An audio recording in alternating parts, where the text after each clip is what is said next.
Hello അസ്സലാമു അലൈക്കും welcome back to my channel. ചക്കയുടെ മാങ്ങയുടെ ഒക്കെ സീസൺ വരുമ്പോൾ നമ്മളതൊക്കെ സ്റ്റോർ ചെയ്ത് വെക്കാറുണ്ടല്ലേ. ഇങ്ങനെ സ്റ്റോർ ചെയ്ത് വെക്കുന്നതിൻ്റെ ഉദ്ദേശം എന്താണെന്ന് വെച്ചാൽ അത് കിട്ടാത്ത സമയത്ത് നമുക്ക് അത് വെച്ച് പായസമോ അടയോ ഒക്കെ ഉണ്ടാക്കാം. അപ്പോൾ അതുപോലെ സ്റ്റോർ ചെയ്യാൻ പറ്റിയ ഒരു ചക്ക വരട്ടിൻ്റെ റെസിപ്പിയാണ് ഞാൻ ഇന്ന് നിങ്ങളുമായിട്ട് ഷെയർ ചെയ്യാൻ പോകുന്നത്. ചക്ക വരട്ടിയത് തയ്യാറാക്കാൻ ഞാനിവിടെ കുറച്ച് ചക്കയെടുത്ത് അതിൻ്റെ കുരുവൊക്കെ കളഞ്ഞിട്ട് വെച്ചിട്ടുണ്ട്.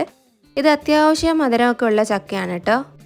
ഇനി ഇത് ചെറിയ ചെറിയ പീസസ് ആക്കിയിട്ട് നമുക്ക് കട്ട് ചെയ്തെടുക്കണം. എത്രത്തോളം ചെറുതാക്കുന്നോ അത്രയും നല്ലതാണ്. നമുക്ക് വേഗം തന്നെ അത് ആടിക്കിട്ടാൻ എളുപ്പമാണ്. അപ്പോൾ മാക്സിമം ചെറിയ പീസസ് ആക്കി തന്നെ കട്ട് ചെയ്തെടുക്കുക. ചക്ക ഇങ്ങനെ വരട്ടിയെടുത്ത് വെള്ളത്തിൻ്റെ അംശം തീരെ ഇല്ലാതെ സൂക്ഷിക്കുകയാണെങ്കിൽ നമുക്ക് കുറച്ചു കാലം അത് കേടുകൂടാതെ ഇരിക്കും. പിന്നെ നമുക്കതിൻ്റെ ആവശ്യത്തിനെടുത്ത് അടയോ അതുപോലെ തന്നെ പായസമോ എന്ത് വേണമെങ്കിലും ഉണ്ടാക്കാം. അത് വെറുതെ കഴിക്കാനും നല്ല ടേസ്റ്റാണ്. അപ്പോൾ ഇതേ ചക്കയൊക്കെ ഞാൻ ചെറുതായി കട്ട് ചെയ്ത് വെച്ചിട്ടുണ്ട് കേട്ടോ. ഇനി ഒന്നുമില്ല, ഇനി ഒരു പാൻ എടുത്ത് നമ്മളത് കട്ട് ചെയ്ത് വെച്ച ചക്കയുടെ പീസസൊക്കെ അതിലേക്ക് ഇട്ട് കൊടുക്കുന്നുണ്ട്.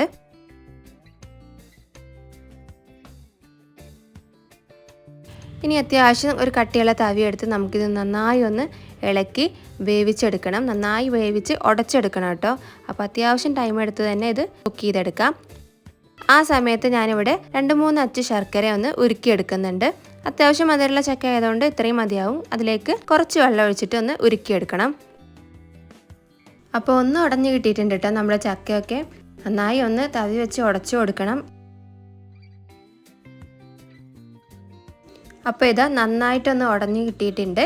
ഞാൻ നന്നായി ടൈം എടുത്ത് തന്നെ തവി വെച്ച് നന്നായി ഉടച്ചു കൊടുത്തിട്ടുണ്ടായിരുന്നു കേട്ടോ. അതിലെ പീസസൊക്കെ നന്നായി ഉടഞ്ഞു കിട്ടിയെങ്കിലേ നമ്മൾ ഉദ്ദേശിച്ച പോലെ ആയി കിട്ടുള്ളൂ. ഇനി ഈ സമയത്ത് നമുക്കിതിലേക്ക് നമ്മൾ തയ്യാറാക്കി വെച്ചിട്ടുള്ള ശർക്കര പാനി ആഡ് ചെയ്ത് കൊടുക്കാം. എന്നിട്ട് ഇതും കൂടെ നന്നായി ഒന്ന് മിക്സ് ചെയ്ത് യോജിപ്പിച്ച് കൊടുക്കണം.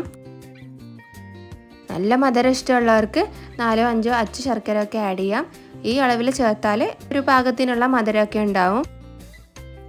അപ്പോൾ ഇനി ഇത് നന്നായി ഒന്ന് മിക്സ് ചെയ്തെടുത്ത് ഇതിലെ ശർക്കരയും ചക്കയും കൂടെ നന്നായി നമുക്ക് യോജിപ്പിച്ചെടുക്കണം. എന്നിട്ട് ഇതിലെ വെള്ളത്തിൻ്റെ അംശമൊക്കെ പോകുന്നത് വരെ നന്നായി ഒന്ന് വഴറ്റി കൊടുക്കാം. അപ്പോൾ ഇനി കൈയെടുക്കാതെ നന്നായി ഒന്ന് മിക്സ് ചെയ്തെടുക്കണം കേട്ടോ. ഇളക്കി കൊടുക്കുന്ന സമയത്ത് തന്നെ അതിലെ പീസസൊക്കെ ഒന്ന് ഉടച്ചു കൊടുക്കാൻ വേണ്ടി ശ്രദ്ധിക്കണം. ഇപ്പോൾ ഇത് ഇതിൻ്റെ പാകം കണ്ടില്ലേ, ഇതിൽ നിന്ന് പെട്ടെന്ന് തന്നെ തവിയിൽ നിന്ന് വീഴുന്ന പാകമായിട്ടുണ്ട്. ഇതിന് കുറച്ചും കൂടെ നമുക്കിതൊന്ന് കട്ടിയിൽ വാട്ടിയെടുക്കണം. കുറച്ച് നേരം കൂടി ഇളക്കി കൊടുത്തതിന് ശേഷം ഇതിപ്പോൾ പാനിൽ നിന്നൊക്കെ വിട്ടു വരുന്ന പരുവായിട്ടുണ്ട് കേട്ടോ. നിങ്ങൾക്ക് കാണാൻ പറ്റുന്നില്ലേ, ഇതുപോലെ ആയിട്ടുണ്ട്. ഇനി ഈ സമയത്ത് നമുക്കിതിലേക്ക് കുറച്ച് നെയ്യ് ആഡ് ചെയ്ത് കൊടുക്കണം. അപ്പോൾ ഞാൻ 1-2 ടേബിൾ സ്പൂൺ നെയ്യ് ഇതിലേക്ക് ആഡ് ചെയ്ത് കൊടുക്കുന്നുണ്ട്. ഇനി ഒന്നും കൂടെ നന്നായിട്ട് മിക്സ് ചെയ്തെടുക്കാം. നെയ്യും ചക്കയും ശർക്കരയും എല്ലാം കൂടെ മിക്സായി വരുന്ന രീതിയിൽ കുറച്ച് നേരം കൂടെ ഒന്ന് മിക്സ് ചെയ്തെടുക്കണം.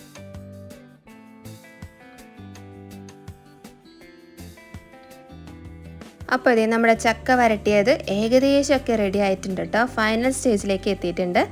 അപ്പോൾ നന്നായി എല്ലാം കൂടെ പാനിൽ നിന്ന് വിട്ട് വരുന്ന പരിവായിട്ടുണ്ട്. എല്ലാം കൂടെ സെറ്റായിട്ടുണ്ട്. ഇനി നമ്മളൊരു തവിയിൽ ഇങ്ങനെ എടുത്ത് നോക്കുമ്പോൾ അത് ഒട്ടും വീഴാത്ത ഒരു കൺസിസ്റ്റൻസി ആവണം. അങ്ങനെ ഇതേ നല്ല തിക്കായിട്ട് തന്നെ കിട്ടിയിട്ടുണ്ട് കേട്ടോ. ഇനി മതി. ഇനി ഫ്ലെയിം ഓഫ് ചെയ്ത് നമുക്ക് ഒരു പ്ലേറ്റിലേക്ക് സെർവ് ചെയ്ത് കൊടുക്കാം. അപ്പോൾ ഇത് നമ്മുടെ ചക്ക വരട്ടിയത് ഇവിടെ റെഡി ആയിട്ടുണ്ട്. വാട്ടർ കണ്ടന്റ് ഒന്നും ഇല്ലാതെ എടുത്ത കാരണം നമ്മൾ കുറേയൊക്കെ കാലം ഇത് സൂക്ഷിച്ച് വെക്കാം. ആവശ്യത്തിന് എടുത്ത് നമുക്ക് ഉപയോഗിക്കുകയും ചെയ്യാം. അപ്പോൾ ഇത് അടിപൊളി ചക്ക വരട്ടിയത് വെറും 3 ഇൻഗ്രീഡിയൻറ്റ് മാത്രമേ നമ്മളിതിന് ഉപയോഗിച്ചിട്ടുള്ളൂ. അപ്പോൾ ചക്ക സീസണൊക്കെ അല്ലേ, എല്ലാവരും ഒന്ന് ട്രൈ ചെയ്ത് നോക്കുക. കുട്ടികൾക്കൊക്കെ നല്ല ഇഷ്ടപ്പെടുന്ന ഒരു ഐറ്റമാണ് കേട്ടോ. അപ്പോൾ എല്ലാവരും ഒന്ന് ട്രൈ ചെയ്ത് നോക്കി നിങ്ങളുടെ വിലയേറിയ ഫീഡ്ബാക്സൊക്കെ അറിയിക്കണം. വീഡിയോ ഇഷ്ടപ്പെട്ടാൽ ലൈക്ക് ചെയ്യാനും ഫ്രണ്ട്സിന് ഷെയർ ചെയ്യാനും മറക്കരുത്. എൻ്റെ ചാനൽ സബ്സ്ക്രൈബ് ചെയ്യാതെ കാണുന്നവരാണെങ്കിൽ ചാനൽ സബ്സ്ക്രൈബ് ചെയ്ത് തൊട്ടടുത്തുള്ള ബെല്ലൈക്കൺ എനേബിൾ ചെയ്യാൻ മറക്കരുത്. എന്നാലേ ഞാൻ അപ്ലോഡ് ചെയ്യുന്ന വീഡിയോസ് നിങ്ങൾക്ക് നോട്ടിഫിക്കേഷനായിട്ട് ലഭിക്കൂ.